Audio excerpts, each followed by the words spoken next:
ყოველი დღე ახალი შესაძლებლობაა აიმაღლო ვიბრაცია.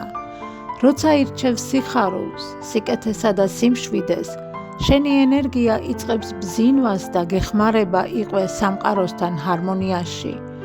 ბედნიერება არ მოდის გარედან, ის იბადება გულში მადლიერების ნატიფ სინათლეში.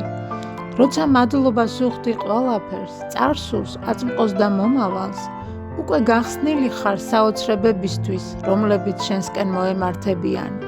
დაიცავი სიმშვიდე შენს გულში, იგრძენი როგორ ერთიანდები სამყაროს სუნთქვასთან და გახდი სინათლის ნაწილი, რომელიც სიყვარულით ანათებს და ათბობს ყველაფერს. მადლიერება ეს არის შენი საოცრებათა მაგნიტი, ის გახსენებს, რომ უკვე ხარ ბედნიერი, რადგან აცნობიერებ, რომ თავად ხარ ღვთაებრივი სინათლე, სიყვარული და ჰარმონია.